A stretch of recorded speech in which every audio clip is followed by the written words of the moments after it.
In the last video, we settled who has the best jollof, we cooled down at the beautiful Boti Falls, we got a chance to explore the plants that could probably replace an entire pharmaceutical industry, and we enjoyed the lit Afrocentric nightlife.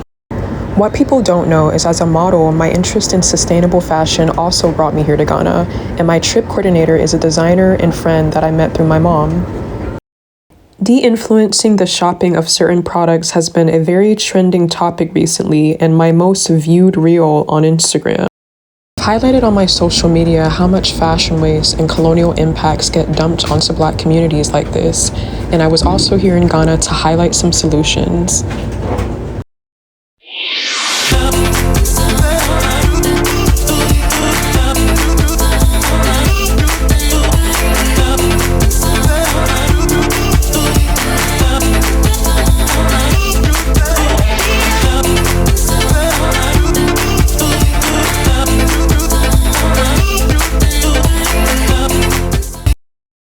I've also used my platform to highlight the inclusion that's needed for Black creators, Black advertising, and Black sustainability.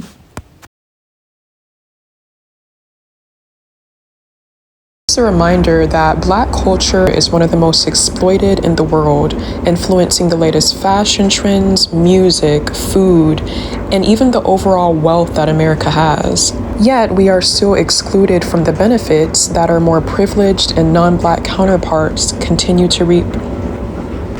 Some conditions may be different today, but the same colonial mindset and systems remain.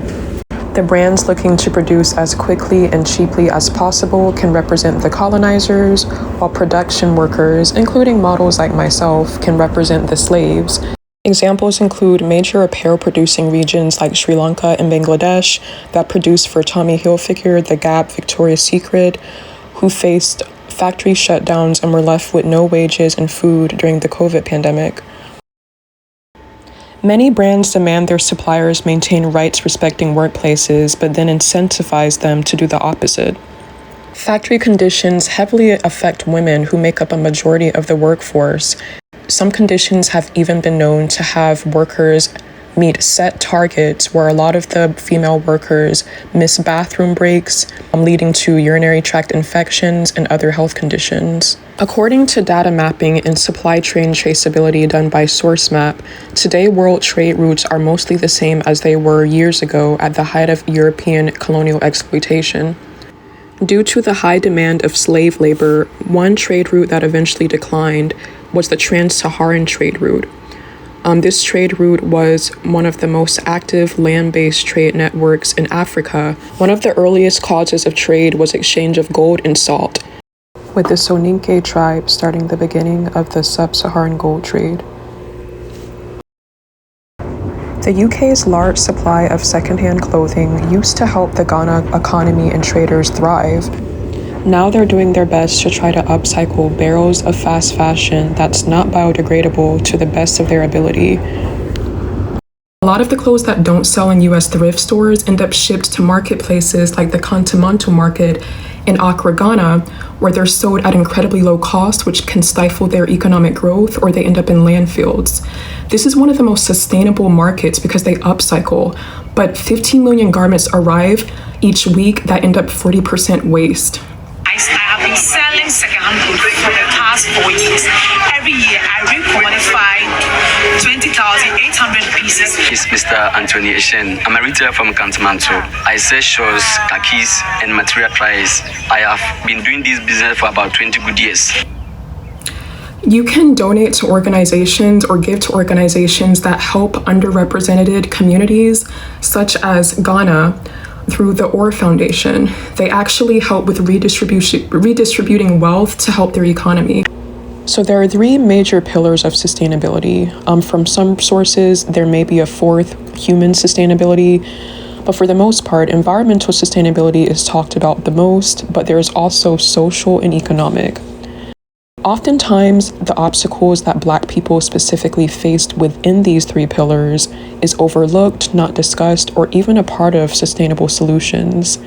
In my opinion, I believe social sustainability, the way that we're forced to navigate socially due to the racist systems that still govern our lives, has the biggest impact on us and determines how sustainable we are environmentally and economically. With the climate crisis still needing resolution, there's been an increase in sustainable discourse, including recently the trending topic of de-influencing. As a Black woman first, a Black model second, here are my thoughts on that. As long as we're all sharing and exchanging information to the public, we're all influencing someone to some extent. However, the extent of that influencing depends on who is controlling the narrative and what content is pushed out the most. Sweet Jesus, every time I mention Black issues on my page, I get shadow banned. We're still working harder and even competing to even have a seat at the influencer table or be paid influencers to begin with.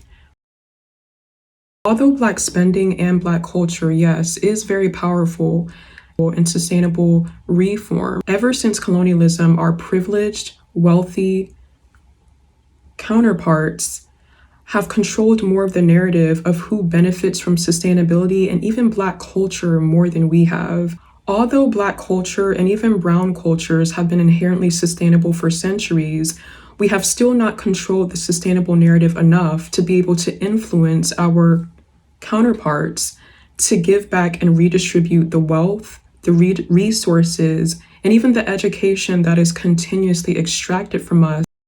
When it comes to respect between people and the planet, sustainable discourse often doesn't interrogate the problems enough that got us here in the first place. It's not just material things that are overconsumed. Sustainable discourse forgets that Black bodies, Black culture have always been overconsumed, stolen, brought back to America, commodified, and influenced profit that it still influences to this day. So many white Americans, even today, can trace their legacy of property ownership and home ownership to benefits from entitlement programs such as the Homestead Act of 1862. This act allowed Americans to apply for ownership of farmland. However, since slavery was not yet abolished and the 14th Amendment wasn't passed yet, it essentially put Black applicants on hold. And so they were not able to benefit from this act or apply for farmland, which left a lot of the idle land to white owners. So later, again, Black Americans tried to acquire their own farmland, and under special field orders, they were supposed to receive 40 acres of the idle land and also idle mules that were left over from the war, which is where you get 40 acres and a mule. Still didn't receive that. Finally, under the Freedmen's Bureau, there was another special field order established called the Sherman's Land Order, where they were allowed to settle on acres of land in Georgia and South Carolina. So now you have about around 40,000 freed Black Americans settled on about 400,000 acres of this land, just to find out they have to give it back. They found out that this land belonged to rice plantation owners. It did not belong to them. So we still have not received our 40 acres and a mule. If you are a descendant of immigrants who have come to the United States since the 1960s, I want you to take a look at this picture and keep this in mind if you ever have the question, or if you hear others have the question about, well, my parents came to this country, my grandparents, my great-grandparents came to this country with nothing, not speaking English, not knowing anyone, and they were able to make a life for themselves. Why can't Black Americans seem to do the same? So here's some homework for those of you who have that question, or if you hear others who have this question, take some time and look through Google to see what all of these things are. What is chattel slavery, specifically chattel slavery? You might have heard of Jim Crow. You probably haven't heard of Black codes. You probably haven't heard of some major racial massacres against Black folks in the United States and descendants of enslaved people. Maybe you have heard of redlining, but maybe you don't know about how the war on drugs is very much a racial issue. This is going to give anyone with these kinds of questions a really good sense as to just a sample of some of the things that Black Americans have had to face in this country that is very specific to their racialized experience, that folks who are immigrants or children of immigrants, grandchildren of immigrants who have come since the 1960s, that we have not had to deal with and our parents and grandparents did not have to deal with. Yes, this is really important. Asian Americans were redlined from opening businesses in white neighborhoods because white people didn't want Asian Americans operating in their neighborhoods and didn't want Asian Americans profiting off of white people. But because the positionality of Asian Americans is weaponized to oppress Black people, Asian Americans were being given loans to open businesses in Black communities, even though Black people were not able to receive loans to open businesses in their own communities. And as I've said before, as a result of this, Black wealth is essentially paid out twice when it goes to Asian American businesses. Once when the individual pays for the goods or services, and then again when the Asian American business owner removes the profit from the community.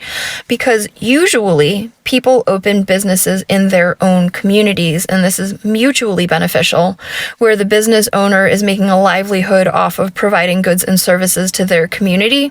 And by being a member of the community, they're contributing and they're investing back into the community. This is an ideal situation, and that is not what happens with Asian American businesses operating in Black communities. Another very profitable resource that people consume, from the clothes we wear to the pillow you sleep on down to the American dollar that you spend. Cotton, America's first Black-owned business, literally. In 1860, over $3 billion was the value assigned to the physical body of enslaved Black Americans to be used as free labor in production. This was more money than was invested in factories and railroads combined. In 1861, the value placed on cotton produced by enslaved Blacks was $250 million. None of that money, which Black people have seen. Slavery enriched white slave owners and their descendants, and it fueled the country's economy while suppressing wealth building for the enslaved. So all of that past history I discussed, colonialism, racist systems, still affect and correlate with the sustainable changes that need to happen in mainly minority communities that are always on the front lines of climate crises and environmental waste, such as Africa. I got a chance to visit Ghana in December, and I visited an organization that I posted about before called the OR Foundation, very creative and innovative solutions to waste. And they're also trying to find the balance between educating their community on more sustainable options while also preserving and respecting African culture and tradition. And then this teeth breaks it up, and then it falls into this box right here. So see how it comes out. And then at this stage, it's sorted into like sizes and weights. So you can see these ones are finer. You can see this is very, very fine, and this is a bit more grittier. Yeah. And then here's our little sensitive space. This also cushions waste material as well. Cool. Yeah. So the shredded material, the ones that, I mean, some of them are not in the best position, so we I like how they did the jeans on the back. Yeah. That's unique. You can just pull them in, and then this is our roller mat. We are rich to create the inserts. So if it gets dirty, they can just pull the inserts out. Inserts out and then wash. The outside, yeah. And this also makes it waterproof. The interesting part is the connector. So the connector is built from using polyester fabrics from the market that we collect, and then plastic waste to make these. And then the idea is, like, if you have like this thick, if you buy a mop. I also got a chance to visit some of the outside street vendors who will resell and also mend and repair almost literally anything you can think of. One thing that I respect about this organization is the fact that they include reparations as a part of sustainable solutions, which is something that I don't see often in mainstream sustainable discourse. Reparations is simply repairing something that has been broken, and we still have a lot of patriarchal, racist, sexist systems that break BIPOC communities. And it's not just happening in the global South internationally, but also right here in America, where a lot of these things are heavily rooted. I've filmed different parts of this video on different days, so that's why I look different today than you've seen in the previous video clips. For anybody that's wondering, like, did she film this all in one day? Hell no, I have a work schedule. I could not. Examples are the Mississippi water crisis. And this situation might be new to mainstream media, but this issue is definitely not new. A lot of racial struggles left Jackson with impoverished communities, low-wage jobs, and as the wages decreased, so did the quality of the water systems. Jackson, Mississippi, a predominantly black area, has one of the oldest water systems in the country, dating all the way back to the 1950s. The legacy of racial zoning, segregation, legalized redlining have ultimately led to the isolation, separation, and sequestration of racial minorities into communities with diminished tax bases, which has had consequences for the built environment, including infrastructure. Flint, Michigan water crisis, areas where a lot of Latino and Black people live in the Bronx that suffer from asthma because of the air pollution. A lot of these issues that have still gone unresolved. I discussed this on my TikTok before. The same group of people who have labored over American land to make America wealthy are the same people that have been forced off of their land, Black farmers. With Black farmers in America going from nearly 1 million who farmed in 1920 to fewer than 50,000 farmers today. One of the biggest lawsuits in US history was filed by Timothy Pickford. It was called the Pickford and Glickman case that pushed to restore agricultural land to Black farmers and cancel debt. Farm owners such as Bernice Atkinson also filed. She lost over 250 acres of land and still has debt. Often, human rights and environmental justice are seen as separate issues from sustainability and climate solutions, but they're actually intersected. In the fashion space, I highly recommend you follow and support activists Dominique Drakeford and Whitney McGuire, who are really pushing the narrative and redefining the definition of sustainability to be inclusive of Black contributions, also Black American contributions, and the BIPOC community. I love this author, this creator, Leah Thomas, because she talks about everything from misogynoir to white feminism and how Black women were excluded from that movement, environmental justice, all of those systems that deal with people interconnected with our planet. Even our government tries to separate these intersectional BIPOC, LGBTQ, trans issues. There's been several times our government has promised to have an environmentally justice agenda, address racial equity, justice, supporting extractive projects, banning BIPOC, Black, trans, LGBTQ educational books, suppressing their voices. 80% predominantly Black community of Jackson, Mississippi, where some of my family is from, being under the House 1020 bill that is being seen as the Jim Crow reinstated, where it has a separate court system run by the state police force. And it's supposed to, address the crime rates. Over-policing doesn't prevent crime. A lot of this money that is being allocated towards projects like this and Cop City in Atlanta, Project Willow, things that contribute to over-policing and extracting away from communities could be reallocated and invested in things that actually prevent crime, like mental health services, making our streets safer, rehabilitation centers. And so that makes you ask the question, without having these conversations and addressing these problems, who do these climate movements and social movements really benefit? Good morning. Damn, how long have I been shooting this YouTube video? I went through like 3 different looks now. This is the 3rd fashion look. Because there's so much information in this video that it just needs to be said. Would I like more of my community to stop purchasing from the same brand that contributes to the slavery our ancestors came from? Absolutely. Redistributing wealth and redistributing resources plays a huge role in some of the things we are able to stop buying. Expecting the same demographics, most of which are in low-income neighborhoods, to shop more sustainably and shop more eco-friendly and use less chemicals, the same demographics that you have robbed wealth from for centuries, only a liquor store, a gas station, not very many options or investments in their infrastructure or neighborhoods, are the same people you're asking to shop more sustainably and do more. The math doesn't math there. You have to contribute to their equity to open up their financial options to be able to shop better if you're going to expect that from them.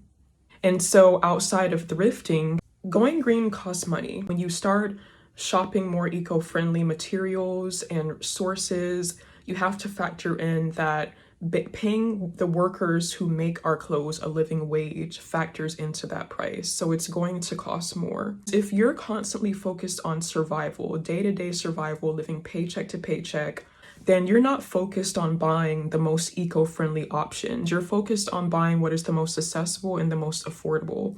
I'm also speaking as somebody who has been between a size 0 to 4 my whole life.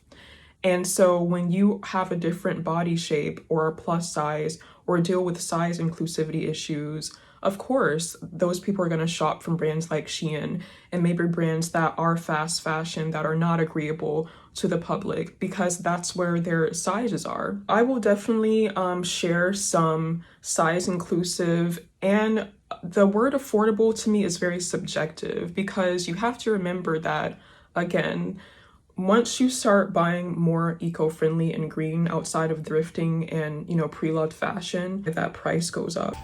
So if you enjoyed this video, definitely give it a thumbs up and subscribe and share. And I also linked some resources that you can be actively involved with when it comes to BIPOC community issues that are going on. And I hope that this video really did shed a light on sustainability from a BIPOC, from a Black lens, so that we can be more inclusive in our de-influencing conversations and de-influence the racist and prejudice and sexist systems that really cause a problem in BIPOC communities.